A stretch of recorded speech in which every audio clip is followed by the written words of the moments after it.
കേരളത്തിലെ digital resurvey സമ്പൂർണ്ണമായി താളം തെറ്റുന്നു എന്ന ഗുരുതരമായിട്ടുള്ള ഒരു പ്രശ്നമാണ്. ഞാനിതിൻ്റെ ചരിത്രമൊന്നും വിശദീകരിക്കുന്നില്ല. കഴിഞ്ഞ കുറേ ദിവസമായി ചർച്ചകൾക്ക് വിധേയമാണ്. ഇടക്കാലത്ത് കേരളത്തെ ബാധിച്ചിട്ടുള്ള വലിയ പ്രകൃതി ദുരന്തത്തിൻ്റെ പശ്ചാത്തലത്തിൽ പ്രാഥമികമായ നടപടികൾക്കൊന്ന് അവസരം ഉണ്ടാകണമെന്നുള്ളത് കൊണ്ടാണ് വിപുലമായിട്ടുള്ള ചർച്ചാഘട്ടത്തിൽ കൊണ്ടുവരാറ്. നമുക്കെല്ലാവർക്കും അറിയാവുന്നതുപോലെ 1969 റീസർവേ നടപടികൾ ആരംഭിക്കുന്നത്. 2021 ഗവൺമെൻറ് വന്ന് 50 വർഷക്കാലം പിന്നിടുന്ന ഒരു ഘട്ടത്തിൽ അതിൻ്റെ ആധികാരികമായിട്ടുള്ള പരിശോധന നടത്തിയപ്പോൾ 55% മാത്രമാണ് റീസർവേ നടപടികൾ പൂർത്തീകരിച്ചത്. എന്ന് മാത്രമല്ല, വലിയ അളവിൽ ഭൂമി തർക്കവുമായി ബന്ധപ്പെട്ട എല്ലാവരും കേസുകളും നിലനിന്നു. 55 വർഷക്കാലം കൊണ്ട് 55% റീസർവേ നടപടികൾ എന്ന് പറഞ്ഞാൽ ഒരു വർഷം 1% നടപടികൾ മാത്രമേ നടന്നിട്ടുള്ളൂ. 1996 ഇലക്ട്രോണിക് ടോട്ടൽ സ്റ്റേഷൻ നിലവിലുണ്ട്. അതിനു മുമ്പ് വളരെ സമഗ്രമായിട്ടുള്ള പരിശ്രമത്തിലൂടെ ചെയിൻ വിലച്ച് അടയാളപ്പെടുത്തിയത് 96 ഇലക്ട്രോണിക് ടോട്ടൽ സ്റ്റേഷൻ എന്ന് ETS നിലവിൽ വന്നതിന് ശേഷം 15 കൊല്ലം കഴിഞ്ഞിട്ട് 116 വില്ലേജുകൾ മാത്രമേ പൂർത്തിയാക്കാൻ കഴിഞ്ഞിട്ടുള്ളൂ. ആ ഘട്ടത്തിലാണ് റീബിൽഡ് കേരള ഇനീഷ്യേറ്റീവിൽ നിന്ന് പണം അനുവദിച്ച് കേരളത്തിൽ കണ്ടിന്യൂസ്ലി ഓപ്പറേറ്റിംഗ് റഫറൻസ് സ്റ്റേഷൻ എന്ന കോഴ്സിൻ്റെ പിന്തുണയോടുകൂടി സെൻട്രൽ സർവേ ഓഫ് ഇന്ത്യ പറഞ്ഞിട്ടുള്ള ഏറ്റവും ആധികാരികമായിട്ടുള്ള അളവ് മാനദണ്ഡങ്ങളായിട്ടുള്ള RTK റോവറും റോബോട്ടിക് ടോട്ടൽ സ്റ്റേഷനും റഗ്ഗഡ് ടാബുകളും എല്ലാം ഉപയോഗപ്പെടുത്തി വളരെ വിപുലമായിട്ടുള്ള കരാർ ജീവനക്കാരുടെ കൂടി പിന്തുണയോടെ സഹകരണത്തോടെ കേരളത്തിലൊരു ഡിജിറ്റൽ റീസർവേ നടപടികൾ സമ്പൂർണ്ണമായിട്ടുള്ള 116 വില്ലേജുകൾ ഒഴിച്ച് 1550 വില്ലേജുകളും ഡിജിറ്റലായി നടത്താൻ കഴിയുന്ന വിധത്തിൽ നടത്തണമെന്ന് തീരുമാനിച്ചു. ഞാനതിനൊന്നും വേറെ പ്രത്യേകിച്ചൊന്നും പറയുന്നില്ല. 23 ഡിജിറ്റൽ റീസർവേ ഏതാണ്ട് ഇതിൻ്റെ ഫുൾ ഫ്ലഡ്ജിലേക്ക് കിടന്നത്. 3 വർഷക്കാലത്തിനിടയിൽ 839 വില്ലേജുകളിൽ അതിൻ്റെ പ്രാഥമികമായ റെക്കോർഡിക്കലായിട്ടുള്ള നടപടിക്രമങ്ങൾ ആരംഭിച്ചു. 600 വില്ലേജുകളിൽ ഫീൽഡിൽ സർവേ നടപടികൾ ആരംഭിച്ചു.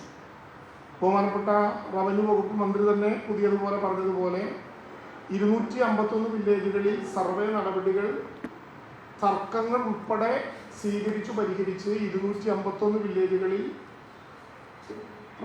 സർവേ ആൻഡ് ബൗണ്ടറീസ് ആക്ടിൻ്റെ 13(1) പ്രകാരം നടപടികൾ പൂർത്തീകരിച്ചുകൊണ്ട് റവന്യൂ വകുപ്പിന് കൈമാറി.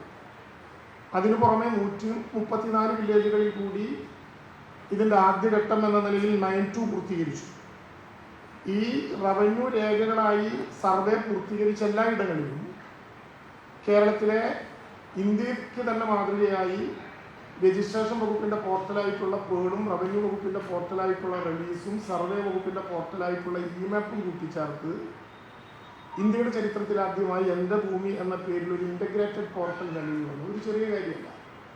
ഒരു ഭൂമി രജിസ്ട്രേഷൻ നടത്തി കൈമാറുമ്പോൾ ഈ 3 വകുപ്പുകളിൽ നിന്നും ലഭ്യമാകേണ്ട എൻകുംബറൻസ് സർട്ടിഫിക്കറ്റ് ഉൾപ്പെടെ കുടിക്കട ഉൾപ്പെടെ അതിൻ്റെ ഏതെങ്കിലും വിധത്തിലുള്ള ആക്ഷേപങ്ങളടക്കം അത് എത്ര കാലമായി നികുതി അടച്ചു എന്ന വിവരമടക്കം ആ ഭൂമിയുമായി ബന്ധപ്പെട്ട ബാധ്യതകൾ ഉൾപ്പെടെ ഭൂമിയുടെ നിലം അതോ പുരയിടമാണോ എന്ന തരവും ഇനവും ഉൾപ്പെടെ എല്ലാ വിവരങ്ങളും മനസ്സിലാക്കാൻ കഴിയുന്ന വിധത്തിൽ ഭൂമി മേടിക്കുമ്പോൾ തന്നെ ഒരു തർക്കവുമില്ലാത്ത ഒരു ഇൻ്റഗ്രേറ്റഡ് പോർട്ടൽ ഇന്ത്യയിൽ ആദ്യമായി കേരളത്തിൽ നിലവിലുണ്ട്. കേരളത്തിൽ റവന്യൂ ഭൂമി എന്ന് പല വിധത്തിലുള്ള തർക്കങ്ങൾക്കിടയിലും വനം തന്നെ സമ്മതിക്കുന്നത് 28 ലക്ഷം ഹെക്ടർ ഭൂമിയാണ്. അതിൽ 10,62,000 ഹെക്ടർ ഭൂമി ഇതിനകം സർവേ നടപടികൾ പൂർത്തീകരിച്ചു. കേരളത്തിലെ ആകെ ലാൻഡ് പാഴ്സലുകളിൽ 73.67 ലക്ഷം ലാൻഡ് പാഴ്സലുകളും പൂർത്തീകരിച്ചു. കേവലം ഭൂമിയുടെ അളവെടുക്കുക മാത്രമല്ല, ഭൂമിയുമായി ബന്ധപ്പെട്ട എല്ലാ വിധത്തിലുള്ള പ്രശ്നങ്ങളും പരിഹരിക്കാൻ കഴിയുന്ന വിധത്തിലൊരു നിയമനിർമ്മാണം തന്നെ കേരളത്തിലെ ഗവൺമെൻറ് കഴിഞ്ഞ തവണ നടത്തിയത്. ഗവർണർ ഒപ്പിട്ടിട്ടില്ല.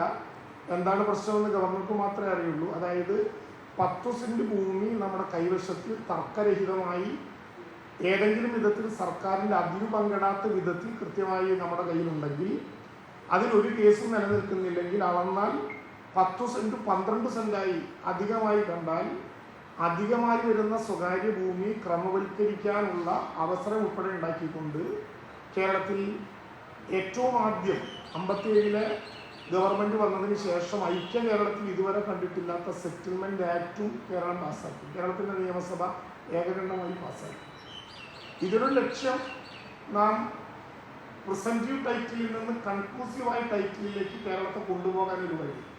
അതിർത്തി തർക്കങ്ങളില്ലാത്ത, ഭൂമി വിൽക്കുമ്പോൾ ഏതെങ്കിലും വിധത്തിലുള്ള തർക്കങ്ങളോ പ്രശ്നങ്ങളോ ഇല്ലാത്ത ഒരു ആധികാരികമായ ഡിജിറ്റലായി ഭൂരേഖകൾ ഉണ്ടാക്കുക എന്ന ശ്രമത്തിനാണ് നമ്മൾ നേതൃത്വപരമായിട്ടുള്ള പങ്കുവഹിച്ചത്. ഇത് വരുന്നതോടുകൂടി നിരവധി പ്രശ്നങ്ങൾ നമുക്ക് പരിഹരിക്കപ്പെടും. ഇതൊരു വകുപ്പിന് മാത്രമല്ല, എല്ലാ വകുപ്പിൻ്റെയും ഭാഗമായി എല്ലാ വകുപ്പുകളും വിവിധ സർവേകൾ നടത്തി രേഖപ്പെടുത്തേണ്ട എല്ലാ മാറ്ററുകളും എല്ലാവർക്കും ഉപയോഗിക്കാൻ പറ്റുന്ന വിധത്തിൽ നടത്തുന്നത് സർവേ ഡിപ്പാർട്ട്മെൻ്റ് ആണെങ്കിലും റവന്യൂ ഡിപ്പാർട്ട്മെൻ്റ് ആണെങ്കിലും പോലീസും പരിസ്ഥിതി വകുപ്പും കൃഷി വകുപ്പും അടക്കം കേരളത്തിലെ എല്ലാ വകുപ്പുകൾക്കും ആവശ്യമായിട്ടുള്ള വിവരങ്ങൾ അതിൽ നിന്ന് ലഭ്യമാണ്. ദുരന്ത നിവാരണത്തിൻ്റെ ഭാഗമായി ഒരു കഡസ്ട്രൽ മാപ്പ് ഇതിലൂടെ ലഭ്യമാകുമെന്നുള്ളത് കൊണ്ട് ദുരന്ത സാധ്യത മുൻകൂട്ടി പ്രവചിക്കാൻ കഴിയുന്ന എല്ലാ സംവിധാനങ്ങളും ഇതിൻ്റെ ഭാഗമായി എടുക്കും. ബഹുമാനപ്പെട്ട മുഖ്യമന്ത്രി ഇപ്പോൾ പറഞ്ഞതുപോലെ സ്ഥലമെടുപ്പുമായി ബന്ധപ്പെട്ട് അധിക സർവേയർമാരെ തന്നെ നിയോഗിക്കാതെ ഏതാണ്ട് കേക്ക് കട്ട് ചെയ്തെടുക്കുന്നത് പോലെ ഇതിൻ്റെ അതിരടയാളങ്ങൾ മാത്രം എടുത്താൽ ആവശ്യമായിട്ടുള്ള വൻകിട പദ്ധതികൾക്കോ റോഡ് എടുക്കുന്നതിനോ ആവശ്യമായിട്ടുള്ള സ്കെച്ചും പ്ലാനും ലൊക്കേഷനും ഫീൽഡിലാണ് പോകാതെ തന്നെ ഈ രേഖകളിൽ നിന്ന് നമുക്ക് എടുക്കാൻ പറ്റും. സുതാര്യമായിട്ടുള്ള ബിസിനസ് അന്തരീക്ഷം, അതിൻ്റെ തർക്കമാണ് ഇപ്പോൾ നടക്കുന്നത്. അത് വരാൻ പോകുന്നത് കപ്പൽ ഫാക്ടറി ആകട്ടെ, ബോട്ട് ഫാക്ടറി ആകട്ടെ, തള്ളലാകട്ടെ, എന്തായാലും ഏത് വ്യവസായം വന്നാലും ആ വ്യവസായത്തിന് ഭൂമി ബന്ധമായിട്ടുള്ള സന്ദേഹങ്ങൾ ഒന്നുമില്ലാതെ നമ്മുടെ ഡിജിറ്റൽ രംഗത്ത് അത് ലഭ്യമാക്കാൻ കഴിയുന്ന അപൂർവമായിട്ടുള്ള ഒരു അവസരമാണ് ഇതിലൂടെ ലഭ്യമാകുന്നത്. കേരളത്തിലെ ഡിജിറ്റൽ റീസർവേ പഠിക്കാൻ 12ഓളം സംസ്ഥാനങ്ങളിൽ നിന്ന് ആളുവന്നൊരു അനുഭവം നമുക്കുണ്ടായി. ഇവിടെ കോവളത്ത് വെച്ച് ഡിജിറ്റൽ റീസർവേയുമായി ബന്ധപ്പെട്ട് ഇന്ത്യയിലെ എല്ലാ സംസ്ഥാനങ്ങൾക്കും കത്ത് കൊടുത്തുകൊണ്ട് നാം നടത്തിയ ഒരു നാഷണൽ കോൺക്ലേവ് 23 സംസ്ഥാനങ്ങൾ പങ്കെടുത്തു. DOLR എന്ന കേന്ദ്ര ഭൂവിഭവ വകുപ്പിൻ്റെ സെക്രട്ടറി തന്നെ നേരിൽ പങ്കാളിയായി. നമ്മുടെ സെൻട്രൽ സർവേ ഓഫ് ഇന്ത്യയുടെ IG തന്നെ ദിവസങ്ങളോളം അതിനുവേണ്ടി ഇവിടെ എത്തി. അവർ പറഞ്ഞു എൻഡ് ടു എൻഡ് എന്ന് പറയുന്ന വിധത്തിൽ ആരംഭം മുതൽ അവസാനം വരെ ഭൂരേഖകളുടെ സമ്പൂർണ്ണത ലഭ്യമാകുന്ന ഏക ഒരു സംവിധാനമായിട്ട് ഈ സംവിധാനം മാറുകയാണ്. എന്താണിപ്പോൾ അതിങ്ങനെ സ്ലോ ഡൗൺ ചെയ്ത് നിർത്തലാക്കുകയാണ് എന്നാണ് പച്ച മലയാളം. കാരണം കേരളത്തിലുള്ള ഏതാണ്ട് 4000-ഓളം കരാർ ജീവനക്കാരെ പൂർണ്ണമായും പിരിച്ചുവിട്ടു. അതിനുവേണ്ടി കേരളത്തിലുള്ള എല്ലാ ഓഫീസുകളും പൂട്ടിയടക്കി. ഇപ്പോൾ ബഹുമാനപ്പെട്ട മന്ത്രി പറയുന്നുണ്ട് ഡിജിറ്റൽ റീസർവേ ഞങ്ങൾ നടപ്പിലാക്കുക. എങ്ങനെയാണ് നടപ്പിലാക്കാൻ പോവുക? ഡിജിറ്റൽ റീസർവേക്ക് കേരളത്തിൻ്റെ സ്ഥിരം സർവേയർമാർ ആകെയുള്ളത് 1000 ആണ്. അതിൽ 500 പേരെ എല്ലാവരും പ്രക്രിയയ്ക്ക് മാത്രമാണ്.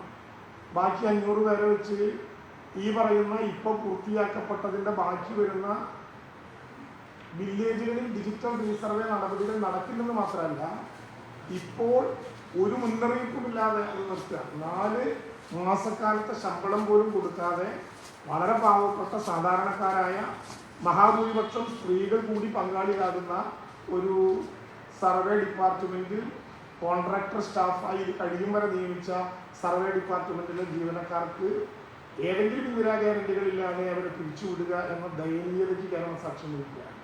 കേരളത്തിൽ നിർത്തണം എന്നാഗ്രഹിക്കുന്ന വിഭാഗം ഭൂമാഫിയകളാണ്. അവർക്കൊരു കയ്യും കണക്കും ഏതെങ്കിലും വിധത്തിലുള്ള പ്രതിസന്ധിയും ഇല്ലാതെ വളരെ ഈസിയായി ഈ തട്ടിപ്പുകൾ പിടിക്കാൻ പറ്റുന്ന ഗൗരവമായിട്ടുള്ള സംവിധാനത്തിൻ്റെ തകർക്കലോടുകൂടി അവരാവശ്യപ്പെടുന്നത് കിട്ടും. കാരണം ഭൂമി രജിസ്ട്രേഷനും റവന്യൂവും സർവേയും ഒറ്റ പോർട്ടലിൽ രേഖപ്പെടുത്തിയാൽ രജിസ്ട്രേഷൻ നടത്തുമ്പോഴേ മനസ്സിലാക്കും, ഒരു ആധാരം മനസ്സിലാക്കുമ്പോഴേ മനസ്സിലാക്കാൻ കഴിയും ഇതിൻ്റെ അപകടങ്ങൾ എവിടെയാണ്. ഇതങ്ങ് വിട്ടുപോയാൽ ഇതില്ലാത്ത പഴയതുപോലെ പട്ടയം എവിടെയാണെന്ന് കാണാത്ത, ഭൂമി എവിടെയാണെന്ന് കണ്ടെത്താൻ പറ്റാത്ത അതിർത്തി തർക്കങ്ങളുള്ളൊരു കേരളത്തിലേക്ക് പോകും. പണമില്ല എന്നതാണ് പ്രധാനമായും പറയുന്ന പ്രശ്നം. പണം കിട്ടാൻ എത്രയേറെ മാർഗങ്ങളാണുള്ളത്. ഇത് കണ്ടുപോയി അർബൻ വില്ലേജുകളിൽ 10 പൂർത്തീകരിച്ചതിൻ്റെ സമ്മാനമായി കേന്ദ്ര ഗവൺമെൻറ് 105 കോടി രൂപ കേരളത്തിന് നൽകി. ആ 105 കോടി രൂപയിൽ 15 കോടി രൂപ മാത്രമാണ് ഇപ്പോൾ സർവേ ഡിപ്പാർട്ട്മെൻറ്റിന് കൊടുത്തിട്ടുള്ളത്. ബാക്കിയുള്ള 90 കോടി രൂപ സംസ്ഥാന ഗവൺമെൻറ്റിൻ്റെ ഫിനാൻസ് ഡിപ്പാർട്ട്മെൻറ്റിൽ ഇപ്പോൾ ഇരിക്കുന്നുണ്ടല്ലോ. അത് അവിടെ ആവശ്യമായ സൗകര്യങ്ങളോടുകൂടി ഇരിക്കുകയല്ലേ. 33 മുനിസിപ്പാലിറ്റികളിൽ അതിവേഗം രേഖകൾ തയ്യാറാക്കിയതിൻ്റെ ഡോക്യുമെൻ്റ് ഹാജരാക്കിയാൽ നക്ഷ പ്രോജക്റ്റിൽ പെടുത്തി 334 കോടി രൂപ കേരളത്തിന് നൽകാം എന്ന കേന്ദ്ര ഗവൺമെൻറ്റിൻ്റെ വാഗ്ദാനം നിലനിൽക്കുകയാണല്ലോ. കേന്ദ്ര ധനസഹായവും ഡിജിറ്റൽ സർവേ രേഖകൾ വിവിധ സർക്കാർ വകുപ്പുകളിലും വികസന പദ്ധതികളിലും ഉപയോഗിക്കുന്നതിലൂടെ ലഭിക്കുന്ന അധിക വരുമാനം കൂടി എടുത്താൽ ഈ നടപടികൾ പൂർത്തീകരിക്കാൻ ഒരു പ്രതിസന്ധി ഉണ്ടാകില്ല. ഒരു കാര്യം ഉറപ്പാണ്, ചരിത്രപരമായിട്ടുള്ളൊരു മിഷൻ മോഡ് പദ്ധതി കൊണ്ടല്ലാതെ ലോ സ്കെയിലിൽ ഇപ്പോൾ ആവശ്യമായ സർവേയർമാരില്ല എന്ന് ബഹുമാനപ്പെട്ട മുഖ്യമന്ത്രി തന്നെ കേരളത്തിൻ്റെ നിയമസഭയിലും പത്രമാധ്യമ സുഹൃത്തുക്കളോടും പറയുന്ന സർവേ രംഗത്ത് നിലവിൽ എംപ്ലോയ്മെന്റ് എക്സ്ചേഞ്ചുകൾ മുഖാന്തരം എടുത്ത് കഴിഞ്ഞ ഏതാണ്ട് 2 വർഷക്കാലത്തെ അനുഭവ പാരമ്പര്യത്തിലൂടെ അതിവേഗം നടത്താൻ പറ്റുന്ന കോൺട്രാക്ടർമാരുടെയും ഓഫീസുകളുടെയും കെട്ടുകെട്ടിക്കുന്നതിലൂടെ തത്വത്തിൽ ഈ പദ്ധതിയെ പൂർണ്ണമായും അവസാനിപ്പിക്കുകയാണ്. കേന്ദ്ര ഗവൺമെന്റിന്റെ ധാരാളമായിട്ടുള്ള സാസ്കി ഫണ്ടിൽ തന്നെ കേന്ദ്ര ഗവൺമെന്റ് കേരളത്തിന് നൽകാൻ കഴിയുന്ന വിധത്തിൽ ഏതാണ്ട് വലിയൊരു തുക സാസ്കി ഫണ്ട് മുഖാന്തരം കേരളത്തിന് ലഭ്യമാക്കാൻ എന്ന് നേരത്തെ പറഞ്ഞിട്ടുണ്ട്. ഏതാണ്ട് 360 കോടി രൂപയുടെ സാസ്കി ഇൻസെൻറ്റീവാണ് അതിനുവേണ്ടി കേരളത്തിൽ തരാൻ എന്ന് നിശ്ചയിച്ചത്. കേരളം ഒരു വർഷം 100 കോടി രൂപ ചെലവഴിച്ച് ഈ പ്രവർത്തനങ്ങൾക്ക് നേതൃത്വം നൽകിയാൽ കേന്ദ്ര ഗവൺമെന്റിന്റെ വിവിധ സബ്സിഡികൾ സെൻട്രൽ സർവേ ഓഫ് ഇന്ത്യയും DOLRന്റെ സെക്രട്ടറി മനോജ് ജോഷി IAS നേരിട്ട് രേഖാമൂലം കേരളത്തെ അനുവദിച്ചിട്ടുള്ള വിവിധങ്ങളായിട്ടുള്ള സംവിധാനങ്ങളും കിട്ടിയാൽ അതിവേഗം ഇത് പൂർത്തീകരിക്കാൻ പറ്റും. അല്ലെങ്കിലോ ഏതാണ്ട് 200-ലധികം കോടി രൂപ ചെലവഴിച്ചുകൊണ്ട് ചീഫ് സെക്രട്ടറിയുടെ നേതൃത്വത്തിൽ നടത്തിയ പർച്ചേസ് സംവിധാനങ്ങളിലൂടെ മേടിച്ചിട്ടുള്ള ആർട്ടിക്കൽ റോവർ മെഷീനുകൾ, റോബോട്ടിക് ടോട്ടൽ സ്റ്റേഷനുകൾ, നമ്മുടെ റഗ്ഡ് ടാബുകൾ, ഏത് പകൽ വെളിച്ചത്തിലും കൃത്യമായി രേഖ കിട്ടാവുന്ന റഗ്ഡ് ടാബുകൾ, കോറസിൻ്റെ 27 സ്റ്റേഷനുകൾ, ഇതെല്ലാം എന്നേക്കുമായി ഇല്ലാതാക്കുന്ന നടപടിക്ക് ഒരു കാരണവശാലും ഈ ഗവൺമെൻറ് ആരുപദേശിച്ചാലും അതിലേക്ക് പോകരുത്. കേരളത്തിലെ ഭൂമാഫിയെ സഹായിക്കാൻ വേണ്ടിയിട്ടുള്ള ഒരു സ്ഥിതി മാത്രമേ ഇതുകൊണ്ടുണ്ടാക്കൂ. താൽക്കാലികമായി പേര് പറയാൻ വേണ്ടി റീസർവേ തുടരുന്നുണ്ട് എന്ന് പറഞ്ഞാൽ അതിൻ്റെ അർത്ഥം ഒരിടത്തും എത്താത്ത സർവേ നടപടികളായിട്ട് മുന്നോട്ട് പോകേണ്ടി വരും എന്നാണ്. അതിവേഗം സർവേ നടപടികൾ പൂർത്തീകരിക്കാൻ ഒരു മിഷൻ മോഡിൽ തന്നെ ആ പ്രവർത്തനങ്ങൾ മുന്നോട്ട് കൊണ്ടുപോകണം എന്ന് കേരളത്തിലെ ഗവൺമെൻറ്റിനോട് അഭ്യർത്ഥിക്കുകയാണ്. ഈ കാര്യം കാണിച്ചുകൊണ്ട് റവന്യൂ വകുപ്പ് മന്ത്രി, മുൻ റവന്യൂ വകുപ്പ് മന്ത്രി എന്ന നിലയിൽ കൂടി കേരളത്തിലെ ബഹുമാനപ്പെട്ട മുഖ്യമന്ത്രിയോടും റവന്യൂ വകുപ്പ് മന്ത്രിയോടും പ്രത്യേക കത്ത് നൽകിക്കൊണ്ട് ഈ കാര്യത്തിൻ്റെ വിശദാംശങ്ങൾ അവരറിയിക്കും. മുൻ റവന്യൂ വകുപ്പ് മന്ത്രി എന്ന വാക്ക് ഞാൻ പ്രയോഗിച്ചപ്പോഴാണ് എനിക്ക് പെട്ടെന്ന് ഓർമ്മ വന്നത്, ഒരു ചെറിയ പ്രളയ സദൃശ്യമായിട്ടുള്ള അനുഭവം ഉണ്ടായപ്പോൾ തന്നെ കേരളത്തിലൊരു റവന്യൂ വകുപ്പ് ഉണ്ടായിരുന്നു എന്ന് MLA-മാർക്കുൾപ്പെടെ തോന്നാവുന്ന വിധത്തിലുള്ള നടപടിക്രമങ്ങളിലേക്ക് കിടക്കുകയാണ്. റവന്യൂ വകുപ്പ് ഇപ്പോൾ കേരളത്തിലുണ്ടോ എന്ന് ചോദ്യം ഞങ്ങൾ ചോദിച്ചില്ല, കാരണം ഒരു ദുരന്ത ഘട്ടത്തിൽ അത് ചോദിക്കേണ്ട എന്ന് വെച്ചതാണ്.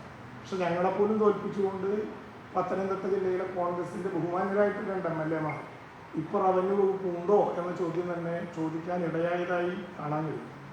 യഥാർത്ഥത്തിൽ നമുക്ക് സംവിധാനങ്ങളില്ലാത്തത് കൊണ്ടല്ല. കേരളം 2018 അനുഭവം വെച്ച് കേവലം IMD-യുടെ മാത്രമല്ല, DFS-ഉം IBM വെതറും സ്കൈമെറ്റും ഉൾപ്പെടെ യൂറോപ്യൻ യൂണിയൻ രാജ്യങ്ങൾക്ക് വിവരങ്ങൾ നൽകുന്ന ഏജൻസികളുടെ പോലും അഭിപ്രായങ്ങൾ ശേഖരിക്കുന്നുണ്ട്, അതിനെ കോർഡിനേറ്റ് ചെയ്യുന്നുണ്ട്, അതിനെ താരതമ്യം ചെയ്തുകൊണ്ട് അതിൻ്റെ നിർദ്ദേശങ്ങൾ പറയുന്നുണ്ട്. ചില ഘട്ടത്തിൽ മിന്നൽ പ്രളയമൊക്കെ ഉണ്ടാകാം, അത് സ്വാഭാവികമാണ്. മിന്നൽ പ്രളയം എന്ന വാക്ക് നിങ്ങളെല്ലാവരും ഉപയോഗിച്ച് റെഡിയാക്കിയത് കൊണ്ട് ഞാൻ ആ വാക്ക് തന്നെ പ്രയോഗിച്ചു എന്ന് മാത്രമേ ഉള്ളൂ. വേണമെങ്കിൽ ഫ്ലാഷ് ഫ്ലഡ് എന്ന് പറയാവുന്ന ഒരു മിന്നൽ പ്രളയം ഇന്ന് കേരളത്തിലുണ്ടായി എന്ന് പറയപ്പെടുന്ന സംഭവങ്ങളുണ്ടാകും. പക്ഷേ അതിനെയൊക്കെ നേരിടാൻ എല്ലാ അർത്ഥത്തിലും സജ്ജമാവുക എന്നതല്ലേ നമ്മുടെ ചുമതല. ഞാനിപ്പോൾ സെക്രട്ടറിയുടെ അടുത്ത് നിന്ന് ഇറങ്ങുമ്പോഴും TV കാണുകയാണ്, വളരെ പ്രമുഖമായിട്ടുള്ള ഒരു ചാനൽ പറയുന്നു, നമ്മുടെ ദുരിതാശ്വാസ ക്യാമ്പുകളിൽ വെള്ളമില്ല, വെളിച്ചമില്ല, സംവിധാനങ്ങളില്ല, ബാത്റൂം ഇല്ല, ആളുകൾക്ക് മരുന്ന് കിട്ടുന്നില്ല. എന്ത് ഇങ്ങനെ സംവിധാനങ്ങൾ നിലപാടുകളില്ലാത്തത് കൊണ്ടാണ്, സൗകര്യങ്ങളില്ലാത്തത് കൊണ്ടാണ്. ഇന്ത്യയുടെ ചരിത്രത്തിൽ ആദ്യമായി STRF-ൽ നിന്നുള്ള സംഖ്യ പഞ്ചായത്തുകൾക്ക് ഉപയോഗിക്കാൻ അനുവാദം കൊടുത്ത സംസ്ഥാനമാണ് കേരളം. 2019 ക്യാമ്പുകൾ തയ്യാറാക്കാൻ 1 ലക്ഷം രൂപ, എക്യുപ്മെൻറ്റുകൾ മേടിക്കാൻ പഞ്ചായത്തുകൾക്ക് 1 ലക്ഷം രൂപ, ഓരോ വാർഡുകൾക്കും 25,000 രൂപയുടെ പ്രത്യേകമായ സംവിധാനം, കോർപ്പറേഷൻ 5 ലക്ഷം രൂപയുടെ പ്രത്യേകമായ ഒരുക്കങ്ങൾ. ഞങ്ങളൊക്കെ മന്ത്രിമാരായിരിക്കുന്ന കാലത്ത് ജൂൺ മാസത്തിൽ തന്നെ കേരളത്തിൽ ഏത് കളക്ടറോട് ചോദിച്ചാലും ആ ജില്ലയിലുള്ള ക്യാമ്പ് ഓഫീസുകളേതൊക്കെ, അവിടെ വെള്ളമുണ്ടോ, വെളിച്ചമുണ്ടോ, ബാത്റൂം ഉണ്ടോ, അതിൻ്റെ ചുമതലക്കാരൻ ആരൊക്കെ, കൃത്യമായി തീരുമാനം എടുക്കുമല്ലോ. 25,000 രൂപ വീതമുള്ള പഞ്ചായത്ത് വില്ലേജുകൾക്ക് നൽകുന്ന ധനസഹായം ജൂൺ മാസം ആകുമ്പോഴേക്കും നൽകുമല്ലോ. ഈ വിധത്തിൽ എന്തേ ഇതിന് പറ്റിയില്ല എന്നാണ് നമുക്ക് മനസ്സിലാവാത്തത്. ബഹുമാനപ്പെട്ട കേരളത്തിൻ്റെ മുഖ്യമന്ത്രിയുടെ ഒരു പ്രസ്താവന എന്നെ അത്ഭുതപ്പെടുത്തി. ഒറീസ മോഡൽ. എന്തിനാണ് ഒറീസ മോഡൽ? വാണിംഗ് സിസ്റ്റം അഥവാ കവചം ഞങ്ങളുടെ സംസ്ഥാനത്തേക്ക് നടപ്പിലാക്കാൻ തരണം എന്ന് പറഞ്ഞുകൊണ്ട് 6 കത്താണ് ഒറീസ സംസ്ഥാനം കേരളത്തിന് അയച്ചിട്ടുള്ളത്. വാണിംഗ് സിസ്റ്റം, കേരളം നടപ്പിലാക്കിയിട്ടുള്ള വാണിംഗ് സിസ്റ്റം ഞങ്ങൾക്ക് തരണം. ഒറീസയെ മോഡലാക്കുക ചിലപ്പോൾ ഇവാക്വേഷനായിരിക്കും. ഇവാക്വേഷൻ ഒറീസയിൽ നടപ്പിലാക്കുന്നതിൻ്റെ പിന്നിൽ കടലും ആൾത്താമസവും തമ്മിൽ 500 മീറ്ററിൻ്റെ വ്യത്യാസമുള്ള ഇന്ത്യയിലെ തന്നെ ഒരു സംസ്ഥാനമാണ് ഒറീസ. കേരളത്തെ പോലെ കടലിനോട് ചേർന്ന് കിടക്കുന്ന ആളുകളുള്ള ഒരു സ്ഥലമല്ല. അപ്പോൾ സ്വാഭാവികമായിട്ടും ഈ നടപടിക്രമങ്ങളിൽ പഞ്ചായത്ത് തല ദുരന്ത ലഘൂകരണ പ്ലാൻ നടപ്പിലാക്കിയിട്ടുള്ള കേരളത്തിൽ അത് ആവശ്യമായ വിധത്തിൽ ഇംപ്ലിമെൻറ്റ് ചെയ്യാൻ പറ്റില്ല എന്നതാണ് ഏറ്റവും പ്രധാനപ്പെട്ട പ്രശ്നം. എനിക്ക് മനസ്സിലാക്കാൻ കഴിയുന്നത്, ഞാൻ ചോർത്തിയെടുക്കുന്നൊന്നുമല്ല, എനിക്ക് മനസ്സിലാക്കാൻ കഴിയുന്നത് 3000-ഓളം തപാൽ DMD സെക്ഷനിൽ കെട്ടിക്കിടക്കുകയാണ്. 3000-ഓളം തപാൽ DMD സെക്ഷനിൽ കെട്ടിക്കിടക്കുകയാണ്. ഈ ഘട്ടത്തിൽ വേണ്ടതുപോലെ ഇടപെടാനും മുന്നോട്ട് പോകാനും കഴിഞ്ഞില്ല എന്ന് മാത്രമല്ല, ഭരണരംഗത്തെ അശാസ്ത്രീയമായ രാഷ്ട്രീയ പ്രേരിതമായിട്ടുള്ള സ്ഥലം മാറ്റങ്ങൾ പോലും ചിരപരിചിതരായിട്ടുള്ള ഉദ്യോഗസ്ഥന്മാർക്ക് നേതൃത്വം നൽകുന്നതിൽ വലിയ പതനമുണ്ടായി എന്ന് വേണമെങ്കിൽ നമുക്ക് കാണാൻ വേണ്ടി പറ്റും. ഞാൻ നോക്കിയപ്പോൾ ഈ 2 മാസക്കാലത്തിനിടയിൽ 2553 റവന്യൂ ജീവനക്കാരെയാണ് കേരളത്തിൽ സ്ഥലം മാറ്റിയത്.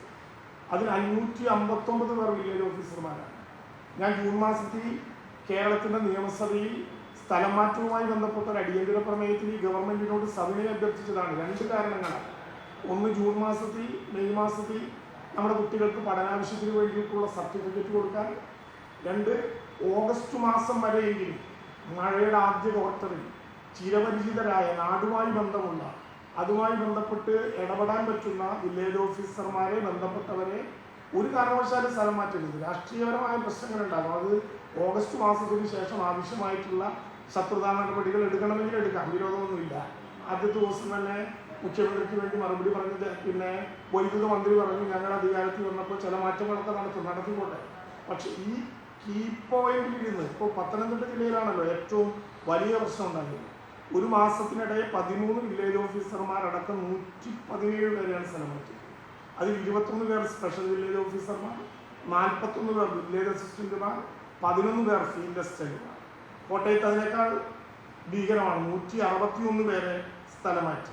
29 വില്ലേജ് ഓഫീസർമാരും 62 സ്പെഷ്യൽ വില്ലേജ് ഓഫീസർമാരും 54 വില്ലേജ് അസിസ്റ്റന്റുമാരും.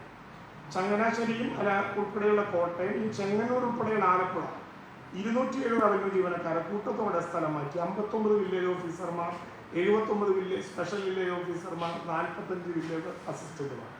ഇതൊരു ധാരണയില്ലാത്ത പ്രശ്നമാണ്. പണമില്ലാത്തത് കൊണ്ടല്ല, എക്യുപ്മെന്റ് ഇല്ലാത്തത് കൊണ്ടല്ല, ശീലങ്ങളില്ലാത്തത് കൊണ്ടല്ല, ക്യാമ്പുണ്ടാക്കാനുള്ള നടപടിക്രമങ്ങളോ മാനദണ്ഡങ്ങളോ ഇല്ലാത്തത് കൊണ്ടല്ല. യഥാർത്ഥത്തിൽ ഉദ്യോഗസ്ഥന്മാർക്ക് നടത്താൻ പറ്റുന്ന ഒരു പ്രക്രിയ അല്ലാത്തത്. അതിന് നേതൃത്വപരമായി കോർഡിനേറ്റ് ചെയ്യാൻ ജനപ്രതിനിധികളുണ്ടാകും.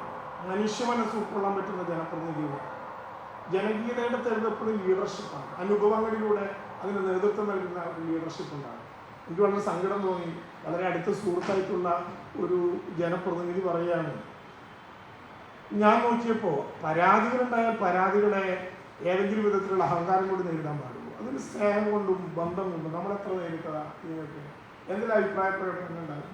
സോഷ്യൽ മീഡിയയുടെ അഭിപ്രായങ്ങൾ നമ്മൾ വികാരഭരിതരാക്കിയാൽ ഒരു ഗൗരവമായിട്ടുള്ള സദ്യനെ നേരിടാൻ വേണ്ടി പറ്റും. എൻ്റെ സുഹൃത്തു കൂടിയായിട്ടുള്ള ഒരു ജനപ്രതിനിധി പറയാണ്, നിങ്ങൾ 2022 ഉണ്ടാക്കിയ ഓറഞ്ച് ബുക്ക് വെച്ച് തന്നെയാണ് ഞങ്ങൾ ഇതിനെ നേരിട്ടത്. 2022 ഓറഞ്ച് ബുക്ക് വെച്ച് ഇതിനെ നേരിടാൻ ഇതിനേക്കാൾ അപ്പുറവും നടക്കും. കാരണം ഓറഞ്ച് ബുക്ക് 2026 ജൂൺ 11 പുറത്തിറക്കിയിട്ടുണ്ട്. ഓറഞ്ച് ബുക്ക് ഒരു ഡിക്ഷണറി പോലെയുള്ള ഒരു രേഖയല്ല.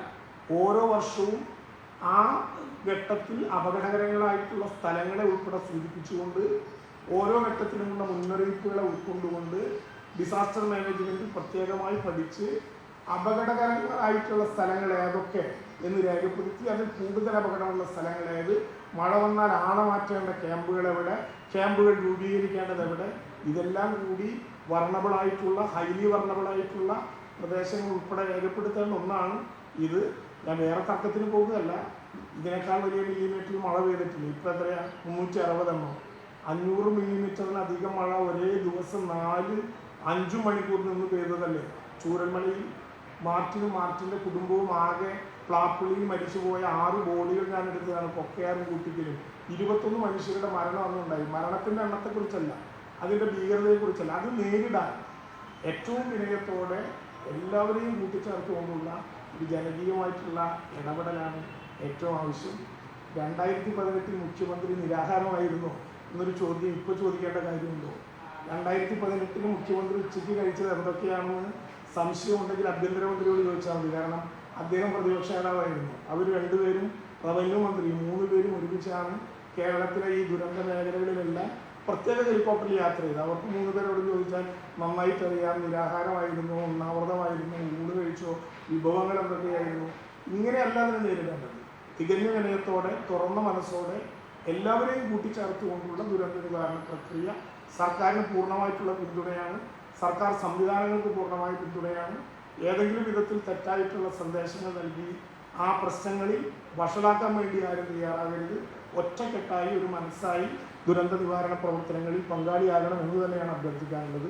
പറഞ്ഞു വന്ന കൂട്ടത്തിൽ ഇതും കൂടി സൂചിപ്പിച്ചതാണ്. ഇത്തരം കാര്യങ്ങൾ 2019 മുഖ്യമന്ത്രിയും ചീഫ് സെക്രട്ടറിയും അഡീഷണൽ ചീഫ് സെക്രട്ടറി ഉൾപ്പെടെ അംബാസിഡർ ഉൾപ്പെടെ നെതർലൻഡ്സിൽ റൂം ഫോർ പദ്ധതി പഠിക്കാൻ വേണ്ടി പോയി. സർക്കാർ ലക്ഷം തിരക്കാണ് പോയത്. ആ തുടർന്നുള്ള സ്ഥലത്ത് താങ്കൾ റവന്യൂ വകുപ്പ് മന്ത്രിയായിരുന്നു. ഇല്ല, ആ വർഷമല്ല ഞാൻ റവന്യൂ മന്ത്രി, 2021. അപ്പോൾ അതിനുശേഷം ഈ വിസിറ്റ് കൊണ്ട് എന്ത് നേട്ടമാണ് സത്യം നമ്മുടെ നാട്ടിലുണ്ടായത്? എവിടെ വി.ഡി. സതീശൻ അദ്ദേഹം തൃശ്ശൂർ പറഞ്ഞത് മുമ്പ് പദ്ധതി കൊണ്ട് ഇവിടെ ഒന്നും നടപ്പായില്ലെന്ന് പറഞ്ഞു. അത് താങ്കൾ 5 വർഷം കൊണ്ട് ഈ അണ്ണാ വിസിറ്റ് കൊണ്ട് നമ്മുടെ നാടിന് എന്ത് ഗുണമുണ്ടായി? നമുക്ക് നെതർലാൻഡിൽ പോയി പഠിച്ചത് തെറ്റാണെന്ന് ഇപ്പോൾ വേണമെങ്കിൽ വാദിക്കും, എനിക്ക് തർക്കമില്ല. പക്ഷേ അന്ന് നാം നടത്താൻ വേണ്ടി ശ്രമിച്ചത് പുഴയ്ക്ക് ജലത്തിന് സുഗമമായി ഒഴുകാനുള്ള വഴിയെക്കുറിച്ചാണ്. അത് നെതർലാൻഡിൽ നടപ്പിലാക്കിയതുപോലെ ആകില്ല കേരളത്തിൽ നടപ്പിലാക്കിയത്. കേരളത്തിൽ അന്ന് പോയി നടപ്പിലാക്കപ്പെട്ടതിൻ്റെ ഭാഗമായിട്ടാണ് നമ്മൾ പലയിടത്തും ഒഴുകി വന്ന പുഴയ്ക്ക് കടലിൽ പോകാനുള്ള അനുഭവം ഉണ്ടാക്കി കൊടുത്തത്. കക്കി ഡാം തുറന്നാൽ ആ ഡാമിൻ്റെ അറ്റം വരെ എവിടെയാണ്? ആലപ്പുഴയിലൂടെ പോകുന്ന കടലിലാണ്. അത് വരേണ്ടത് കക്കിയിൽ നിന്ന് പൂന്തേനരുവിയിലൂടെ നമ്മുടെ തിരുവല്ലയിൽ വന്ന് നേരെ കുട്ടനാട് കയറി ആണ് നമ്മുടെ തൊട്ടപ്പള്ളിയിലെ പുതിയ സ്പില്ലയിലൂടെ പുറത്തേക്ക് കിടക്കുക. എങ്ങനെയാണ് പുഴയ്ക്ക് ഒഴുകാനുള്ള അവസരം ഉണ്ടാക്കി കൊടുക്കുക എന്ന് ആധികാരികമായി പഠിച്ച് നടപ്പിലാക്കാനുള്ള ശ്രമമാണ് നടത്തിയത്. ഈ ദുരന്തത്തെ നേരിടുമ്പോൾ അന്ന് പോയിട്ട് എന്തുണ്ടാക്കി എന്ന് ചോദിക്കുന്നതിനേക്കാൾ നല്ല മറുപടി അത് കുറച്ചുകൂടി ജനകീയമായ അവസരത്തിൽ നിന്ന് പഠിക്കലാണ്. ഇനി പുതിയതായി പോകുന്നവർ നെതർലാൻഡിൽ പോകണ്ട. കാരണം അവിടെ ഉണ്ടാകുന്ന ഈ പദ്ധതി പഠിച്ച് കേരളത്തിൽ അനുഭവം ഉണ്ടാക്കിയിട്ടുണ്ട്. അല്ല, ആ അനുഭവമാണ് ഞാൻ പറഞ്ഞത്. ഇപ്പൊ കുട്ടനാടിൽ ഈ കാണുന്ന ഫ്ലഡ് ഇല്ലാത്തത് ആ വെള്ളം ഒഴുകി പോകാനുള്ളൊരു വടി കണ്ടുപിടിച്ച് അത് തുറക്കാൻ പറ്റി എന്നുള്ളത് കൊണ്ടാണ്. അങ്ങനെ ധാരാളമായിട്ടുള്ള അനുഭവമുണ്ട്. ഇതിലെ ഈ ഓരോ വർഷവും കേരളത്തിൽ പ്രളയം ഒരു ഗ്രാവിറ്റി സ്കെയിലിൽ ചെറിയ മാറ്റം കുറവുണ്ട്. 2018 അത്രയും സ്കെയിലിൽ ഉണ്ടാകില്ല. എങ്കിൽ പോലും എല്ലാ വർഷവും എല്ലാ മഴക്കാലത്തും ഇപ്പോൾ എവിടെയെങ്കിലും ആയിട്ട് കേരളത്തിൽ പ്രളയം ഉണ്ടാകുന്നത്, നാശനഷ്ടങ്ങൾ ഉണ്ടാകുന്നത്. അത് കൈകാര്യം ചെയ്യുന്നതിനുള്ള വീഴ്ച കുറവെന്ന് നമുക്ക് വിമർശിക്കാം. പക്ഷേ ഇതിങ്ങനെ ആവർത്തിക്കുന്നു. അപ്പോൾ ഇതൊരു ലോങ് ടേം ഇതിനെ തടയുന്നതിനൊരു പ്ലാൻ 10 വർഷം തുടർച്ചയായി ഭരിച്ച സർക്കാർ ഉണ്ടായിരുന്നില്ല എന്നത് കൂടിയല്ലേ ഇപ്പോൾ വെളിവാകും? ഉറപ്പായിട്ടുമല്ല. നേരത്തെ ഉണ്ടായിരുന്ന അനുഭവങ്ങളിൽ നിന്നും പഠിച്ചും പാഠങ്ങൾ ഉൾക്കൊണ്ടും ആ വിധത്തിലുള്ള പ്രയാസം ഇല്ലാതിരിക്കാനുള്ള ശ്രമമാണ് നടക്കുന്നത്. ഒരു കാലത്തും കാണാത്ത വിധത്തിലുള്ള ന്യൂനമർദ്ദ പാർട്ടിയും ഒരു കാലത്തും കാണാത്ത വിധത്തിലുള്ള പുതിയ പ്രതിഭാസങ്ങളും കേരളത്തിൽ തുടർച്ചയായിട്ടുണ്ടാകുന്നു. ആ പ്രതിഭാസങ്ങൾ കേവലം 2030 ഏത് പ്രതിഭാസം ഉണ്ടാകും എന്ന് ഇപ്പോൾ പഠിക്കാനും നിർവചിക്കാനും കഴിയുന്നില്ല. അത് പുതിയ കാലത്തിൻ്റെ പ്രത്യേകതകളനുസരിച്ചും കാലത്തിൻ്റെ പ്രകൃതിയുടെ മാറ്റങ്ങൾക്കനുസരിച്ചും വരും. ആ മാറ്റങ്ങൾ ഏതെങ്കിലും ഒരു ഗവൺമെൻറ്റിൻ്റെ സൃഷ്ടിയാണെന്നുള്ള അഭിപ്രായമേ ഇല്ല. വിവരം കിട്ടി 2 മണിക്കൂറിനുള്ളിൽ അതിൻ്റെ സേവൻ ഉൾപ്പെടെയുള്ള സംവിധാനങ്ങൾ താഴത്തേക്ക് കൊടുത്തതിനെ കുറിച്ചും അല്ല തർക്കം നമുക്ക് ഈ ഘട്ടത്തിൽ ഉണ്ടാകേണ്ടതല്ല. പക്ഷേ ഏതെങ്കിലും വിധത്തിലുള്ള സംശയങ്ങൾ ഉണ്ടായാൽ സംശയം പറയുന്നവരെ ശത്രുക്കളായി കാണാതെ അതിനെ കൂട്ടിച്ചേർത്ത് മുന്നോട്ട് പോവുക എന്നുള്ളതാണ് ഏറ്റവും ശരിയായ കാര്യമെന്ന് എൻ്റെ അഭിപ്രായം ഞാൻ രേഖപ്പെടുത്തിയതാണ്. അല്ലെങ്കിൽ ചൂരന്മലകൾക്ക് ഞങ്ങൾ എന്തെല്ലാം അഭിപ്രായം പറയേണ്ടി വന്നതിനെ കൊടുക്കാത്ത ബ്രെഡ് കൂത്തതിൻ്റെ കഥ കേട്ടവരല്ലെങ്കിൽ സാധാരണ ആളുകൾ പറയും, ഉത്തരവാദിത്തപ്പെട്ടവർ വരാൻ പറഞ്ഞു.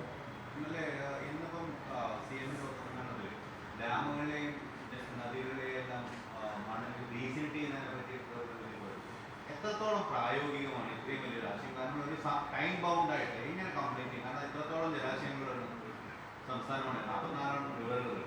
എത്രത്തോളം പ്രായോഗികമായി ടൈം ബൗണ്ട് ആയിട്ട് നടപ്പിലാക്കും? കാരണം പല സ്ഥലങ്ങളിൽ ഇത് പരാജയപ്പെട്ടത് നമ്മൾ കണ്ടിട്ടുണ്ട്. എത്രത്തോളം പ്രായോഗികമാണ്? പുഴയിലെ മണൽവാരലുമായി ബന്ധപ്പെട്ട് നേരത്തെ ഉണ്ടായിരുന്ന പ്രക്രിയകൾ തടസ്സപ്പെട്ടത് ഹരിത ട്രിബ്യൂണലിൻ്റെ ഒരു പ്രത്യേകമായിട്ടുള്ള ഇടപെടലിൻ്റെ ഭാഗമായിട്ടാണ്. അവർ ഹരിത ട്രിബ്യൂണൽ പ്രത്യേകമായ അക്രഡിറ്റേഷനുള്ള കമ്പനിയെ കൊണ്ട് ഓരോ പുഴയിലെയും മണലിൻ്റെ അളവും ഖനനം ചെയ്യാൻ വരുന്ന സമയവും അതിൻ്റെ വിശദാംശങ്ങളും സംബന്ധിച്ച് ഒരു റിപ്പോർട്ട് തയ്യാറാക്കാൻ ആവശ്യപ്പെട്ടു. 14 ജില്ലകളിലും ILDMന്റെ നേതൃത്വത്തിൽ ആ നടപടികൾ പൂർത്തീകരിച്ചു. 11 ജില്ലകളിൽ വിവിധ നദികളിൽ അത് വാരാനുള്ള അനുവാദവും ഇപ്പോൾ തയ്യാറായി. കഴിഞ്ഞ ഗവൺമെൻറ്റിൻ്റെ അവസാന കാലത്ത് അതിന് ഒരു പ്രത്യേകമായിട്ടുള്ള SOP നമ്മൾ തയ്യാറാക്കി. അത് ഈ ഗവൺമെൻറ് നടപ്പിലാക്കാൻ പോവുകയാണെന്ന് ബഹുമാനപ്പെട്ട പുതിയ റവന്യൂ വകുപ്പ് മന്ത്രി നേരത്തെ തന്നെ പ്രഖ്യാപിച്ചിട്ടുണ്ട്. അതുകൊണ്ട് പുഴയിൽ നിന്നും മണൽ വാരൽ കുറച്ച് എളുപ്പമായിരിക്കും. കാരണം അതിനുള്ള പ്രത്യേക പഠനം നടത്തി എല്ലായിടത്തും അതിൻ്റെ DSR റിപ്പോർട്ടുകൾ സമർപ്പിച്ചു. സർക്കാർ അനുവാദം കൊടുത്തു. 11 ജില്ലകളിൽ അത് സാധ്യമാകാനുള്ള നടപടികൾ കൊണ്ടുവന്നു. ചില നദികൾ എക്സെപ്റ്റായി, ബാക്കിയുള്ളിടത്ത് അത് വാരാനുള്ള അനുവാദം കിട്ടിയിട്ടുണ്ട്. അതുപോലെ തന്നെ ഡാമുകളിലേക്കും മുമ്പ് പരീക്ഷണം നടത്തിയാൽ പറ്റാവുന്നതാണ്. അത് വളരെ പോസിറ്റീവായി നമുക്ക് ചർച്ച ചെയ്യേണ്ട ഒരു കാര്യമാണ്. പക്ഷെ അതിനൊരു എക്സ്പ്ലോയിറ്റേഷന്റെ ഒരു ആംഗിൾ കൂടിയില്ലേ? ചില മണൽ മാഫിയകൾക്കും അല്ല, ഈ മണൽവാരൽ കടവു കമ്മിറ്റികളെ ബന്ധപ്പെടുത്തിക്കൊണ്ട് നടത്തിയ ഒരു ജനാധിപത്യമായ ജനകീയമായിട്ടുള്ള പ്രക്രിയ വളരെ സുതാര്യമായിരിക്കും. അതല്ലാതെ നേരിട്ട് ഖനനം ചെയ്യാനുള്ള നടപടിയിലേക്ക് കടന്നാൽ അത് വലിയ മണൽ കൊള്ളയ്ക്ക് അവസരമുണ്ടാകും. അതുകൊണ്ട് ദേശീയ ഹരിത ട്രിബ്യൂണലിന്റെ അംഗീകാരം അനുസരിച്ചിട്ടുള്ള കടവ് കമ്മിറ്റികളിലൂടെ മണൽ മാറ്റുക എന്ന സംവിധാനത്തിന് ഇപ്പോൾ പറ്റും. മറ്റത് വലിയ ഖനനത്തിലേക്ക് കടന്നാൽ, വ്യവസായ വകുപ്പിനെ ഏൽപ്പിച്ച ഖനനത്തിലേക്ക് കടന്നാൽ ഇത് അപകടകരമായ പ്രക്രിയയാവും. അതാണ് ഇതിന്റെ സ്ഥലമാറ്റം തുടരുമെന്നാണ് മുഖ്യമന്ത്രി എന്ന് പറഞ്ഞത്. സ്ഥലമാറ്റം തുടരുമെന്നാണ് മുഖ്യമന്ത്രി എന്ന് പറഞ്ഞത്. ഈ അപകടങ്ങളൊക്കെ തുടരുന്നതാണ് പറഞ്ഞതിന്റെ അർത്ഥം. 10 വർഷക്കാലം കോൺഗ്രസ്സുകാരായ ജീവനക്കാരെ ദ്രോഹിച്ചത് നടക്കില്ലെന്നാണ് പറഞ്ഞത്. അതും തർക്കില്ലെന്ന് തിരിച്ച് അപകടങ്ങൾ ചെയ്തോട്ടെ, ഈ ഘട്ടത്തിൽ ചെയ്യേണ്ടതുണ്ടായിരുന്നില്ല എന്നാണ് ഞാൻ പറയുന്നത്. ഈ നിയമസഭയുടെ പബ്ലിക് അക്കൗണ്ട്സ് കമ്മിറ്റിയിൽ ഈ വകുപ്പ് സെക്രട്ടറിമാരെ ഹാജരാകാൻ അതെന്തായിരുന്നു ഇഷ്യൂ? അല്ല, അത് അങ്ങനെ വിവാദമാകേണ്ട ഒരു പ്രശ്നത്തിലല്ലായിരുന്നത്. സ്വാഭാവികമായിട്ടും PSC സെക്രട്ടറിമാർ ഉൾപ്പെടെ പങ്കെടുത്തുകൊണ്ട്, കാരണം നേരത്തെ ചെലവഴിച്ച അക്കൗണ്ടുകളിൽ വിവിധ ഡിപ്പാർട്ട്മെൻറ്റുകൾക്ക് പറ്റിയിട്ടുള്ള തെറ്റുകൾ പറയാൻ വേണ്ടിയിട്ടുള്ള ഒന്നാണ്. അതിന് കേവലം അസിസ്റ്റന്റുകളെ ഏൽപ്പിച്ച് കിട്ടാൻ പോരാ. അത് തന്നെയാണ് പബ്ലിക് അക്കൗണ്ട്സ് കമ്മിറ്റിയുടെ പൊതു ധാരണയായിരുന്നത്. 3 വകുപ്പുകളുടെ സെക്രട്ടറിമാരെ എത്തിയിട്ടുണ്ടായിരുന്നില്ല. അത് അവരോട് തൽക്കാലം സെക്രട്ടറിമാർ കൂടി വന്നിട്ട് പറഞ്ഞാൽ മതി എന്ന് പറഞ്ഞിരുന്നു. 2 വകുപ്പുകളുടെ സെക്രട്ടറിമാർ വന്നു. അത് പിന്നെ ഇന്ന് മന്ത്രിസഭയുമായി ബന്ധപ്പെട്ട ചില യോഗങ്ങളുടെ തിരക്ക് മൂലമാണ് എന്നാണ് പറഞ്ഞത്. ഒരു സെക്രട്ടറി വന്നില്ല, അതുകൊണ്ട് ആ വിഷയം മാറ്റി വെച്ചു. അത് പിന്നീട് എടുക്കാൻ വേണ്ടി നിശ്ചയിച്ചു. ഒരു കാര്യം നിർബന്ധമായി പറഞ്ഞിട്ടുണ്ട്, പ്രത്യേകിച്ച് ധനകാര്യം കൈകാര്യം ചെയ്യുന്നതാണ് പബ്ലിക് അക്കൗണ്ട്സ് കമ്മിറ്റി എന്നുള്ളതുകൊണ്ട് ഓരോ ഡിപ്പാർട്ട്മെന്റുകളെയും ചർച്ചയ്ക്ക് വിളിച്ചാൽ നിർബന്ധമായിട്ടും ആ ഡിപ്പാർട്ട്മെന്റുകളുടെ സെക്രട്ടറിമാർ വരണം. അത് ചീഫ് സെക്രട്ടറി അറിയിക്കാൻ തന്നെയാണ് PSC തീരുമാനിച്ചത്. ഈ പുനർനിയമ പദ്ധതിക്ക് പകരം ഒരു ഹൗസിംഗ് പ്രോജക്റ്റ് കൊണ്ടുവരും വിഷൻ കമ്മ്യൂണിറ്റി എന്ന് പറഞ്ഞു. വയനാട്ടിൽ ഇപ്പോഴും നമ്മളുടെ വീടുകളുടെ നിർമ്മാണ പ്രവർത്തനങ്ങൾ കാര്യമായി മുന്നോട്ട് പോകുന്നില്ല എന്നാണ് പറയുന്നത്. വീണ്ടും വേറൊരു ഹൗസിംഗ് പ്രോജക്റ്റാണ് അനൗൺസ് ചെയ്യപ്പെടുന്നത്. എന്താണ് ഒരു 1 വീതം 3 നേരം വിസ്മയങ്ങളാണ് കേരളത്തിൽ പ്രഖ്യാപിക്കപ്പെട്ടുകൊണ്ടിരിക്കുന്നത്. ഈ വിസ്മയങ്ങളൊക്കെ ഒരു ഘട്ടത്തിൽ എത്തട്ടെ, എന്നിട്ട് പ്രതികരിക്കാൻ വിചാരിക്കുകയാണ്. ഓരോ വിസ്മയങ്ങൾ പ്രഖ്യാപിക്കുകയും ആ വിസ്മയങ്ങൾക്ക് അനുരോധമായിട്ടുള്ള നടപടികൾ ഉണ്ടാകുമ്പോൾ വിസ്മയങ്ങളിൽ പങ്കാളികളായവർ അപമാനിക്കുകയും പിന്നെ വിസ്മയങ്ങൾ നടപ്പിലാക്കാതിരിക്കുകയും പകരം പുതിയ വിസ്മയം വരികയും ഒക്കെ ചെയ്യുന്നു. ഇപ്പോൾ തുടർച്ചയായി എല്ലാ പ്രൈവറ്റ് സെക്രട്ടറിമാരും ഉൾപ്പെടെ വന്ന് അവരവരുടെ വകുപ്പുകളിലെ വിസ്മയങ്ങൾ ആകെ കൂടി പ്രഖ്യാപിച്ചതിന് ശേഷം വിസ്മയത്തെക്കുറിച്ച് ഒരു കോൺക്ലേവോ ചർച്ചയോ അഭിപ്രായ പ്രകടനമൊക്കെ നടത്താം. ഇപ്പോൾ ഓരോന്നിനെ കുറിച്ചും പറഞ്ഞാൽ ശരിയാകുമെന്ന് കരുതുന്നില്ല. ഡിജിറ്റൽ റീസർവേ ഈ തിരക്കിനിടയിൽ വിട്ടുപോകരുത്. അത് ഗുരുതരമായിട്ടുള്ളൊരു പ്രശ്നമാണ്. കേരളത്തിലെ ഭൂമാഫിയയ്ക്ക് കച്ചവടം ഉണ്ടാക്കി കൊടുക്കാനുള്ള ഒരവസരവും അനുവദിക്കാൻ പറ്റില്ല. പണം കിട്ടാനാണെങ്കിൽ പണം കിട്ടാൻ മാർഗമുണ്ട്. ആ മാർഗത്തിലൂടെ ഡിജിറ്റൽ റീസർവേ തന്നെ.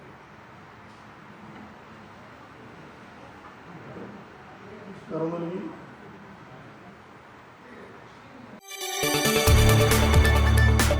കൂടുതൽ വാർത്തകൾക്ക് News 18 Keralam YouTube channel subscribe ചെയ്യുക.